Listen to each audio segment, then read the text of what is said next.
Hey guys, it's Monday. It's April 19th. You know what tomorrow is. 420. Because of weed. You know, it's funny because of weed. I forgot. Smoke if you got them. 420, blaze it up. Anyways, enough about that. We are the CineBoiz podcast. We are part of the Cork Bats podcast network. Basically we are Cork Bats movie, entertainment, television kind of pop culture podcast. Gurus, if you will. Yeah, for sure. We're not a sports podcast. That hat that Mob is wearing is not from Major League Baseball. This hoodie that I am wearing does not say Super Bowl champions. It says Sil Chons. It's a movie thing. Only really underground people. If you haven't seen Sil Chons, then you're just like, you're not cool. Let's just be honest. If you are listening on Apple Podcasts, Spotify, Google Podcasts, thank you so much for listening. Please consider subscribing, telling some friends. It goes a long way. If you are watching on the Cork Bats YouTube page, also thank you so much for watching. Be sure to follow Cork Bats on YouTube. Cork Bats is fun. I like it. I think you guys would agree. It's a good time. I do agree. Yeah. Lots of fun videos on the Cork Bats YouTube page. So when you get done with this one, maybe follow a thumbnail to another one. Just a thought. Guys, we're down a boy again this week. Kevin is he's got the vaccine hangover apparently. Mm-hmm. Which I think pretty much everyone I know who's gotten it has had some sort of Yeah, I was gonna say I've not had anything. Like I'm fully vaxxed now, and neither one gave me any sort of like issues. And I'm actually kind of bummed because after the second one, I was fully expecting like, all right, I'm probably gonna feel like garbage the next day. I might get a little sick day, and I got nothing. I was strong as an ox. I worked a full day, and it just kind of I don't know. I felt deflated. Were you looking at? Yeah, after my second one, I felt minimally achy. Like I was like, oh, I don't feel 100%.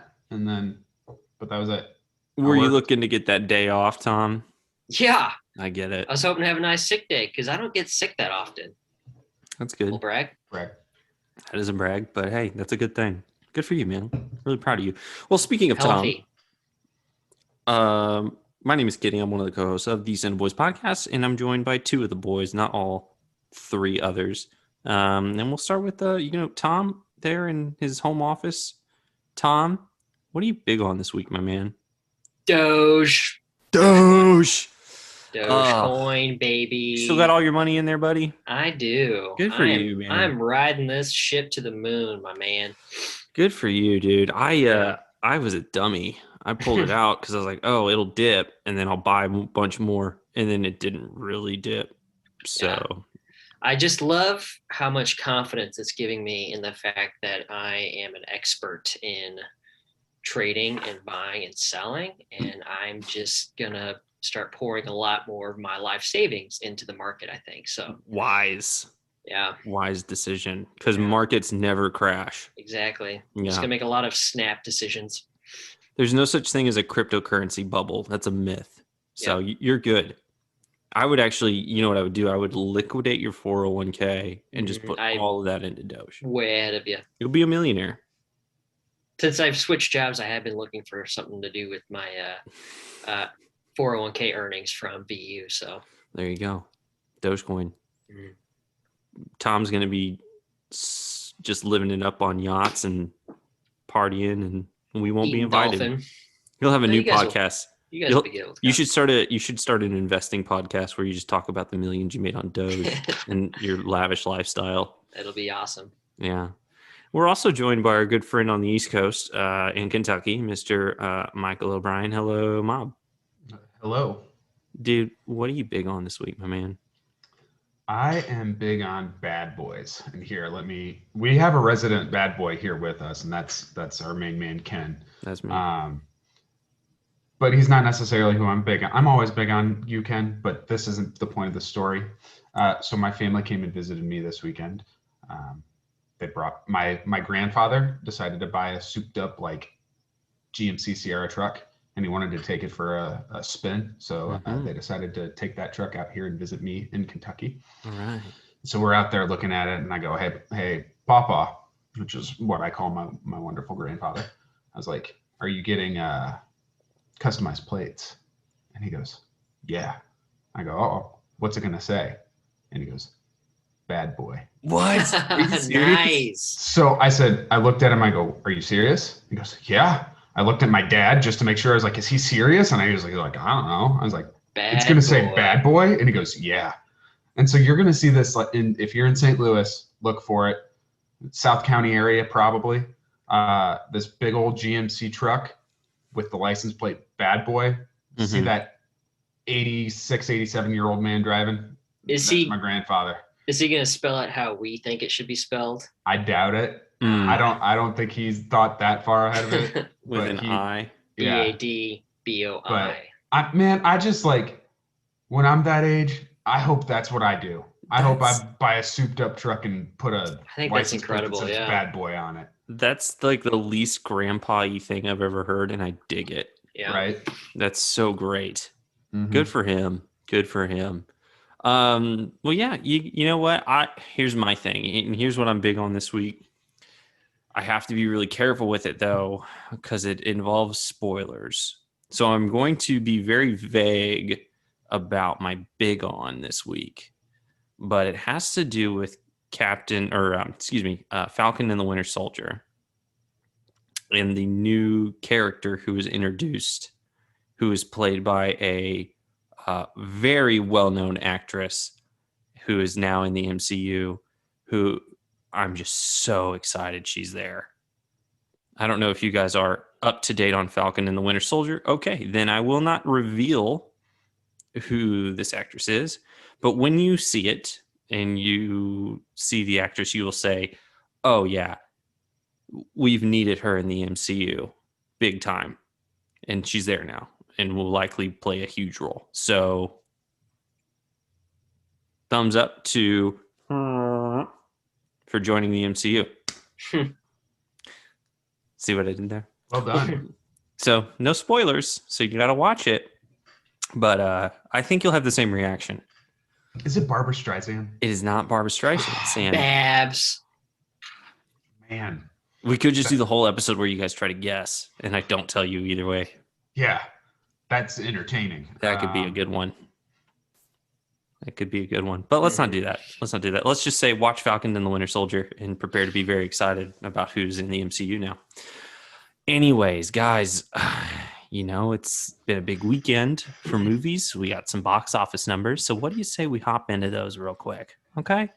Box office numbers.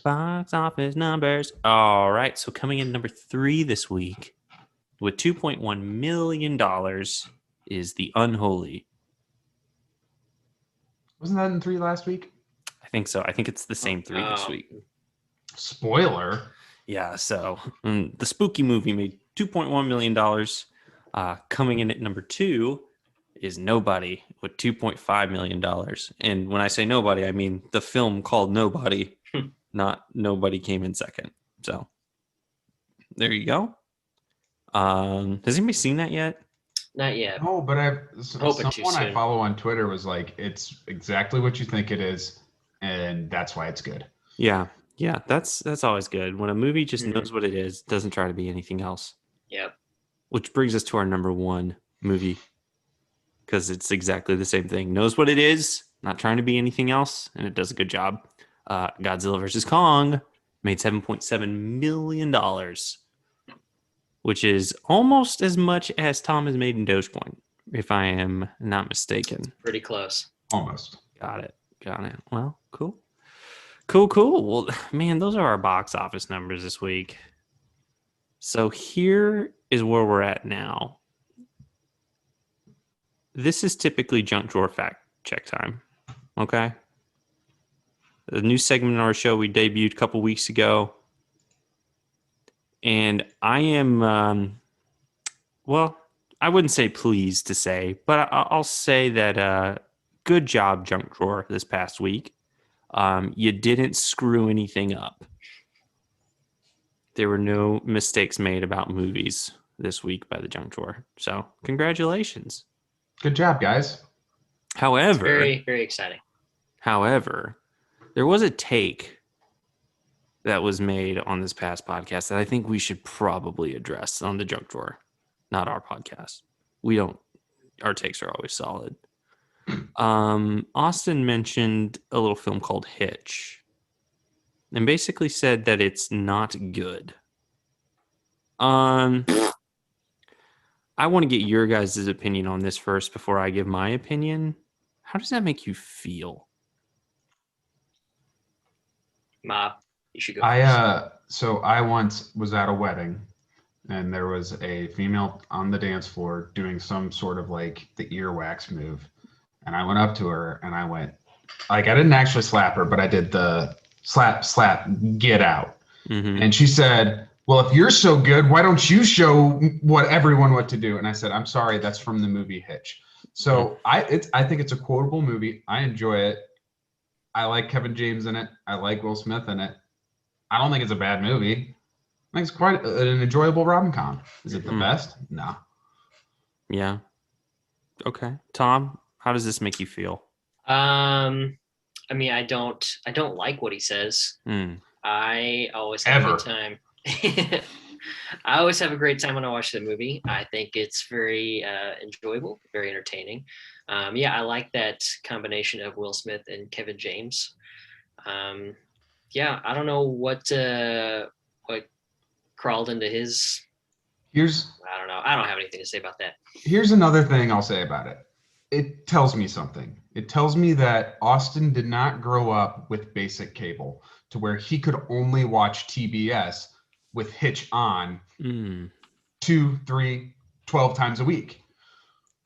Interesting. Or he did, and that's why he doesn't like it now. Now, because I had only had basic cable, so I watched it 2, 3, 12 times a week. Because that's all I could watch. That's fair. PBS. That's fair. Well, here's what I'll say on the matter. I think I agree with Austin. That it's not a good movie? I don't think I would go that far. But it's not like, for me, it's not like very, it doesn't hold a lot of space in my head as far as like great rom-coms. I will say that I had a friend in college who always used to quote the monologue, Will Smith's monologue about Vance Munson all the time, and it was always really good. That was my favorite part of the movie. It wasn't even the movie; it was my friend just doing that monologue. Vance Munson is a pig. It's great. Used to work with him. I guess just calling it a bad movie. I don't think you have to like say, because if I'm thinking let's sit down and watch a rom-com, it's probably not going to be one of the top ones I picked, even though I think I picked it pretty high in our rom-com draft. I don't know why I did that. Hey, don't second guess yourself. Didn't you win that? Like, you win everything we do? I probably did, but that's because I picked Shrek last. Yeah. That was a good one. That was a real dark horse. Yeah. But like, to call it a bad movie, I think is unfair to it. I think it's wrong. Takes it straight up wrong. I'm not going to sit down and if Hitch is on, I'm not going to be like, I'm walking out. This is a bad movie. It bothers me that it's on. Now, I haven't actually heard Austin's full take on it, so if I'm putting words in your mouth, I apologize. Well, I mean, it was on the Junk Drawer this past week. I always recommend people listen to the Junk Drawer, not because it's good, just because we talk about it. It's just like, if obviously people love our podcast, and it's like, if you're gonna. No, I'm normally a listener of it too. Right. Or watcher. Get to it this week. Yeah. They do theirs live, man. Technology. I've joined in before. It's fun. It's a good time. If you're looking for a good time, 4:15 Central Standard Time every Monday. Hop in live with the Junk Drawer and be like, hey, actually, if you're listening to this, it's Monday, so they'll be on at 4:15 today. If our CineBoiz can get in there and be like, hey, CineBoiz is better than the Junk Drawer, that's a win. That's a huge win. So CineBoiz, do that later. 4:15 today, Central Standard Time. Go ahead and hop into their chat and let them know that we're the better podcast. You can do it on YouTube, Facebook, or Twitter. Yeah. Yeah. So there's really no excuse. Yeah, I can't wait. I can't wait for that. Yeah, so I a text. It's from Kevin. Oh my gosh, Kevin's texting us from his medical bed. His deathbed. Oh, he wanted to let us know that he has some big ons this week. Yeah, and that we should get to them. So first and foremost, he's big on Amazon dropping $500 million on season 1 of the new Lord of the Rings show, which, holy crap, that's a lot of money. Yeah. So I think I read something about how I think Avengers Endgame costs like $325 million to make. Mm-hmm. And this show is like $150 million. It's the most expensive television show of all time. Like, what are you spending that money on? Okay. I should probably back up here. That's a big production. Yeah. I don't know what things cost. I'm like Bill Gates trying on Ellen when he's trying to guess how things cost in like a grocery store. That's how I feel about like movie budgets. I don't know where that money goes and what it pays for, but that's a lot of money. That's a lot of Doge. You know, a lot of Doge. Yeah, that's a lot of Doge. That might be all the Doge. Yeah. So I hope it's good. If it's going to be 465 was what the number was, $465 million budget. Yeah. I hope it's good. The other thing he wanted to say he was big on is that Chrissy Teigen's dramatic retirement from Twitter only lasted 23 days. So he's big on that. Didn't even know she'd retired. He says that's highly relatable for him. So, yeah. I would really like to hear him elaborate on more of this. Well, I know she quit Twitter and she put out a statement about it. So apparently she's back on Twitter. So well, I think it had to do with a lot of things. They had their baby died like right after birth or during birth. Yeah, but that was a while ago. Yeah, but it had something to do with like they got a lot of. Oh yeah. She was very open about it. Yeah. They got a lot of just like mean people in a time when it was like. Well, that makes sense. Mean people. So I think she retired from Twitter, and now she's back. Why did people? Man, that's terrible.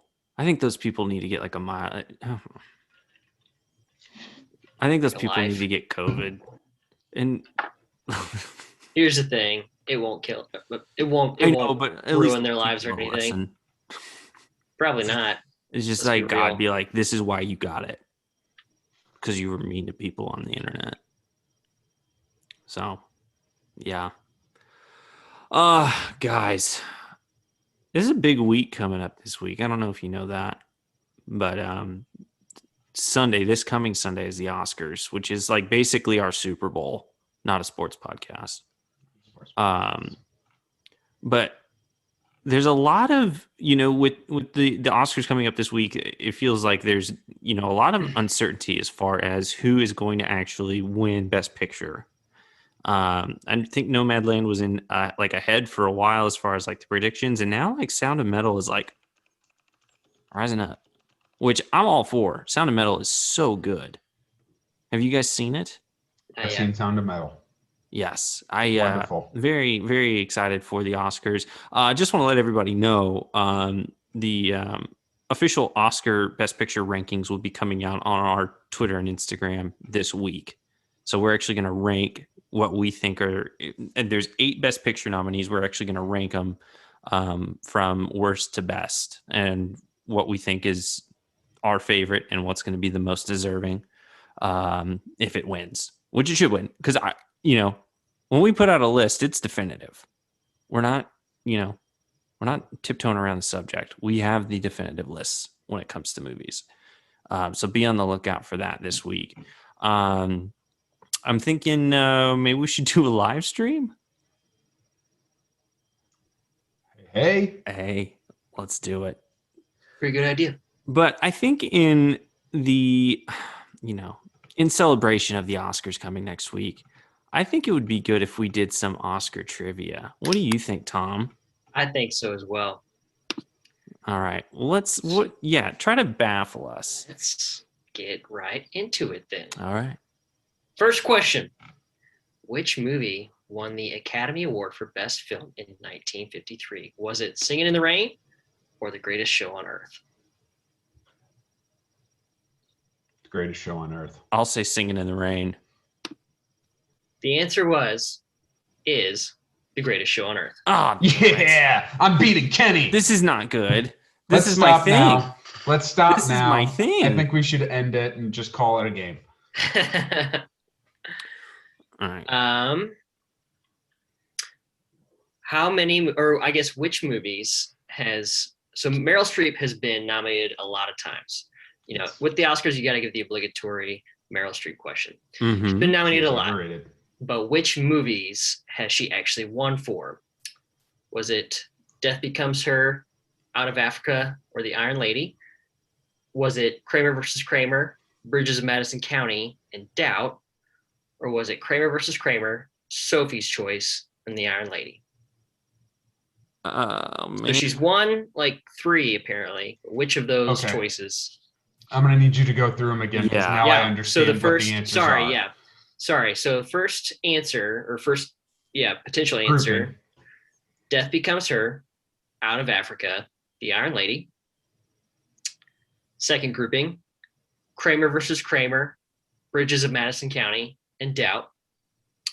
And the second grouping, or the third grouping, I should say, Kramer versus Kramer, Sophie's Choice, The Iron Lady. I'm going to take grouping 3. It's either grouping 2 or grouping 3. That's correct. It's 3. Sorry. Yeah, sorry. Right. Yeah, I'm going 3. Okay, Kramer versus Kramer, Sophie's Choice, and The Iron Lady. Nice. Yeah, I knew it was 2 or 3. I knew 1 was out. Mm-hmm. Next question. Who was given the longest standing ovation in Oscar history, 12 minutes, while receiving an honorary Oscar award in 1972? Was it Cecil B. DeMille, Charlie Chaplin, or Walt Disney? Ooh. I'm going to say Charlie Chaplin. Okay. That's what I wanted to say too. Charlie Chaplin is correct. Yeah. I remember because there's the movie about Charlie Chaplin. Oh yeah, with Robert Downey Jr. Robert Downey Jr. Yeah. Mm-hmm. During it's like the early 90s. Yeah. And then didn't Robert Downey win something for that or get nominated for that? He got nominated. I don't know if he was at least won. Nominated. Yeah. So he had a promising career in front of him. Yeah. And then what happened to that guy? He brought it right back. Yeah. Yeah, he did. He's rebounded well. Yeah, very well. He had a valley for several years, but he has just skyrocketed. Good for him. Again. A little bit of prison time in there. But man, redemption. What a comeback. Yeah, it really is a redemption story. Next question. True or false? A man streaked across the stage at the Oscars in 1974 on live TV. True. It is true. Why would you pose that as a question and then it be false? That would be so upsetting. I don't know. I had never heard of this happening, but apparently co-host David Niven commented on the man's shortcomings. So, that's kind of fun. Because he got a little bitty penis. Small. Hmm. Let's do 2 more so I can more? get ahead of Mom. All right, 2 more. Here we go. Which of Alfred Hitchcock's masterpieces won an Oscar for Best Film? Was it North by Northwest, Psycho, Vertigo, or none of these? I'm gonna say North by Northwest. I want to say that too, but I'm gonna say none of them. The answer. None of these. If it's in there, it means it's probably the answer. That's what I've learned from testing over the years. If it's none of the above, then that's probably it. Damn it. All right. Well, one more. Whoever gets this one wins.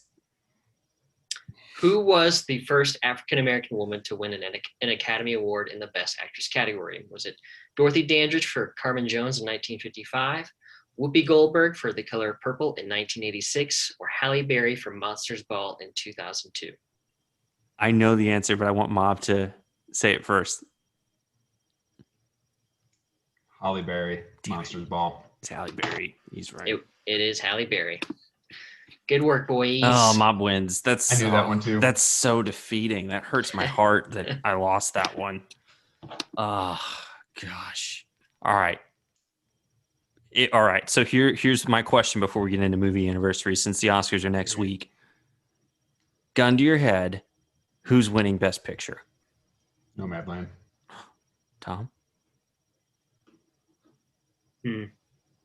The gun's to your head, Tom. I'm trying to think of, because I haven't just not seen. Scared. I'm not scared. I haven't seen all of the Best Picture noms yet, but I'd say Nomadland. I bet it takes the cake. Okay, so Nomadland so far is the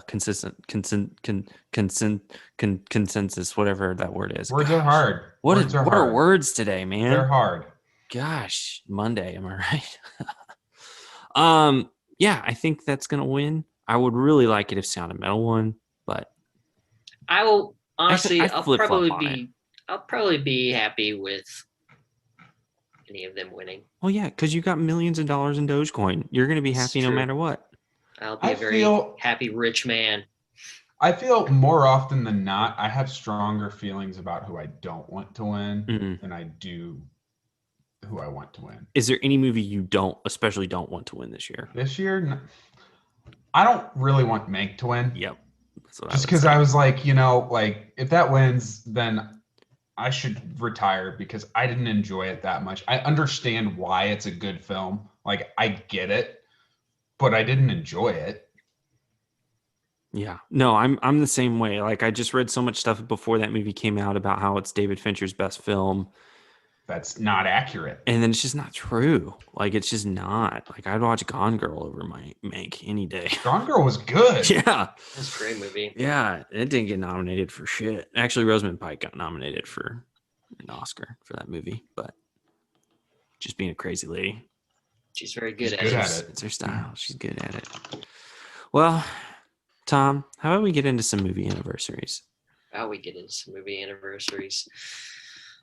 Starting us off, happy 5-year anniversary to Precious Cargo. Sorry, I couldn't read what I'd written down. Precious Cargo, starring Bruce Willis and Mark Paul Gosselaar. Oh. Zach Morris and John McClane? I had never heard of this movie until I was looking these up. Do you know what it's yesterday. I think they're like thieves and one of them crosses the other one, and then it's like a duel. Okay. Is Bruce Willis dead the whole time?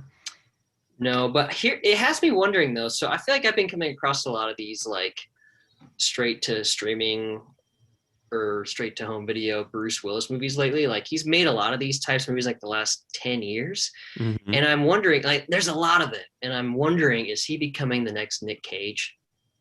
Just doing a lot of random movies that are just bad and just like, not really trying that hard anymore. Yeah, he does seem to make a lot of those movies these days. Mm-hmm. And it's weird because like everything I've read about his personality, like it doesn't, I feel like he would think he's above that. Right. Yeah. But I don't know. Maybe he doesn't think he's above. I'm looking at his IMDb and the last movies that have come out. Cosmic Sin, Breach. What? I don't know what any of these are. Never heard of them. Right. Those are like those red box specials, man. Exactly. But apparently there is another, I didn't know this, another Die Hard coming out. Yeah, I've known about that one for a little while. Okay, I'm sick of diehards. When are we going to get another Lethal Weapon? That's what I want. I want freaking old Mel Gibson and old Danny Glover. I do. I really do. I know that like Mel Gibson's like teetering on canceled, but like I just want to see that movie so bad. And Mel Gibson's kind of the same way too. He makes a lot of just like random movies throughout the year that are just like not or don't look good at least. Yeah. Like it's again like another Nick Cage effect, I feel like. Yeah. Mel Gibson's in that Stallone camp where like he will make something that is like, I don't know if he'll do it again, but like he'll make something that is like super acclaimed, like big deal, nominated for Oscars but that'll be one out of every like 20 movies he does. Yeah. And the other 19 are just like trash shit. Yeah. Yeah, but I feel like with Mel Gibson, we go in this cycle of, you're right, he'll make a great movie and then people will be like, is he back? Do we love him again? And then he'll go out and do or say something really stupid and insensitive, and we got to get rid of him for a while, and then he'll come out with a really good movie. You know? He somehow comes back. I don't understand. Well, and we go through this every few years. Yeah, well, to be fair, it's been a while since he's, I think. I think it's been a while since he's done anything very, like, crazy, insane. Yeah. And then Hacksaw Ridge came out, and since then he's been pretty quiet. We haven't heard a lot. That's true. But that was like right before like Me Too and all that stuff started happening. And so I wonder if because of that, like even though he still is making movies, if that's like kind of like that's what he's going to be doing for the rest of his life. Well, he's got a new movie directing wise coming out in 2022 apparently. Is it Passion of the Christ 2? No, it's called The Wild Bunch with Michael Fassbender, Peter Dinklage, and Jamie Foxx. I'm in. I'm already in. Interesting. That's really interesting. I wonder. I'm surprised that actors are willing to work with him. Well, that's actually speaking of Robert Downey earlier. Like he really helped Robert Downey in his career, and so it's weird. I never really know how Hollywood feels about Mel Gibson. Yeah, I know. It's like it's a mystery. Like some people are just And I feel like Hollywood's not afraid to tell you how they feel about certain people, and they will annex people so quick. But with Mel Gibson, I never know how they feel. Yeah, I think part of it too could be in Mel Gibson's case, the alcohol factor, where like most of the like really shitty stuff he's done has been under the influence of alcohol. That's true. And he's been sober for I think a while, like over 10 years, I'm pretty sure. So, I wonder if that plays into it, where it's like, yes, he did some pretty shitty stuff, but also you have to understand that he was like, drunk. He was not in his right mind. Yeah, he was. So, yeah, I don't know. Fair. I don't know if people necessarily get a pass on that. Like, I still think that like, even when you're drunk, making anti-Semitic remarks is probably still not okay. Yeah. No. Yeah. Really? I don't think so. But what a guy. I would take another Lethal Weapon. I think that'd be great. I'm so into it. I love Lethal Weapon. They're great movies. Because we're getting another. Indiana Jones. Oh yeah. Like that's gonna be a wild ride. Well, the cast is filling out. You got Phoebe Waller-Bridge and you got Mads Mikkelsen. I'm gonna go see it, and I'll probably enjoy it. Yeah. I just think it's wild that Harrison Ford's gonna do it, and he's gonna be in his 80s. Yeah. Yeah, that's true. Well, wow, we took a tangent on that one. Hey, I'm happy for it.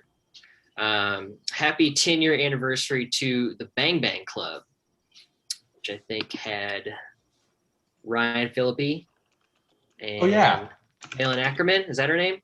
Yeah. They're like photojournalists or something. I never saw it. Yeah, I've never even heard of it. Ryan Phillippe was like in Flags of Our Fathers, one of those movies that or the Hiroshima movie. And he was going to be like the next big thing, and then it didn't happen. Yeah, he was in Crash, and that won Best Picture. Crash as well, yeah. And then he just kind of, yeah. I don't know. You know what he was in? He was in MacGruber, and that movie's fantastic. Anyways, I digress. Happy 25-year anniversary to The Substitute, starring Tom Berenger. What are these movies? You've never heard of The Substitute? Oh, no. Man, it's a wild ride. Is he a substitute teacher who kills? He's like a. So I've only seen it once. It was a long time ago, and so when I was researching these yesterday, I read the synopsis about it. And Tom Berenger is this like former special ops CIA case officer who is like engaged to this high school teacher, and she teaches in a rough school, and she gets kneecapped by some of the students, and so he goes undercover as her substitute to like figure out who these kids are and like who the gang is that like orchestrated this or something like that. So I was way off. It just does not sound like it's probably held up. No, not at all. At all. Yeah. There's a reason why nobody talks about this substitute. Yeah. I feel like that's every Tom Berenger movie, though. Yes. It's like he's some sort of like ex-CIA something other than like Major League. And there's like 100 different of those like sniper movies that he did. Mm-hmm. And he's in every single one. Oh, yeah. Of course. Mark Anthony, I think I saw was in it. Oh, nice. He's got such a beautiful voice. Weird looking dude, but married J-Lo, all in that voice, man. Yeah. Maybe they'll get back together now that her and A-Rod are done. One can only hope. Not a sports podcast. Well, cool. Well, Tom, thanks for those movie anniversaries. Guys, I got some big news. We got a mailbag submission this week. Say what now? What now? Actually, I haven't checked the email in months. I was going to say, not from the Gmail account. No. But we did get something in from Instagram from our old friend Mary. Oh, heck yeah. She wanted to know what our thoughts are on the new trailer for Fast 9. Oh, I'm in. Yeah. I'm 100% in. It's going to be hard to keep me away from a Fast movie. I love those movies now. Yeah. They're so fun. And then also, when you add John Cena into something, it gets infinitely better. Oh, yeah. Now we get The Rock and John Cena in the same cinematic universe. I hope they go toe-to-toe at some point, like they did at WrestleMania. And I just love so much like how they just get more and more ridiculous. And like the trailer reveals that like John Cena's character is going to be Vin Diesel's brother. And it's just like, never once have they said anything about him having a brother. And so I just love these like off the wall, just like out of nowhere plot lines that they've never addressed before. Just like, let's just go ahead and throw it in. This will be great. Well, apparently there was like Vin Diesel got interviewed about how they brought in John Cena. And he was saying that, I don't know, I forget exactly how he worded it, but he made it seem like he has some sort of like, maybe not like a shrine or something like that, but some sort of like memorial that he visits like for Paul Walker. Because like Paul Walker, I guess they were in real life really, really good friends. And so he was like doing something with that. And then John Cena just like showed up in the middle of that. And it was like, it's a sign. That's kind of awesome. John Cena to be in Fast movies, which all for it. Love John Cena. Yeah. Bring it on. Yeah, it's I'm excited for them to go into space. I feel like that's been lacking. Is that going to be this new one, this Fast 9? I'm pretty sure because it looks like Ludacris and Tyrese are in a spaceship, or at least it's a car that they put rockets on, and they. And what I think another thing that's great about the Fast series is that maybe not so much at the start of the franchise, but definitely now they really do know what they are and what they're making. And like, I think that helps make it all the more fun to watch these movies. Agreed. Yeah. It's a wild ride. There's a lot of, I feel like there's going to be a lot of movies like that coming out in the next few months, starting with Mortal Kombat this week. Oh yeah. Heck yeah. I texted Catherine. I said, Catherine, I am taking myself out on a date Saturday afternoon to Alamo Drafthouse to go see Mortal Kombat. I could stay home and watch it on HBO Max, but I have chosen to go see it in a theater with a chicken sandwich. Shout out Alamo Drafthouse for their awesome chicken sandwich. And I'm really excited for it this Saturday afternoon. It's going to be nice. I hear that it is extremely violent. Basically their goal was, let's see how violent we can make it before it gets turned into an NC-17 movie. To which I replied, release the NC-17. I want to see that. So that'll be fun. I'm going to see that this weekend. I'll let you guys know next week on the PCast how it was. So, well, actually, we may not have a podcast next week. We might be doing a little live stream. So stay tuned for that. TBD. But in coming weeks, I will let you know how my experience was in regards to that.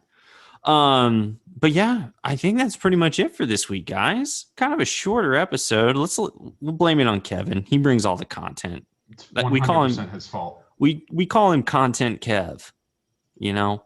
So he wasn't here this week because he's, riddled with his illness from his vaccine. Oh, darn. I forgot to show you guys a slideshow of my trip to Las Cruces. Oh yeah. It's all right. We don't have time for it though. That's right. Next time we'll get to that. So we are the CineBoiz podcast. Again, part of the Cork Bats Podcast Network. Be sure to like and subscribe on Apple, Spotify, Google Podcasts. Subscribe to us on the Cork Bats YouTube page where you're watching us right now. You can follow us on Twitter and Instagram at the CineBoiz. And you can also follow Corked Bats on Twitter and Instagram at Cork Bats. That's it for the plugs. You guys got anything else you want to say? Nope. All right. Well, blessings be upon you. And I hope you have a great week leading up to the Oscars. You as well. Blessings. God bless. Bye.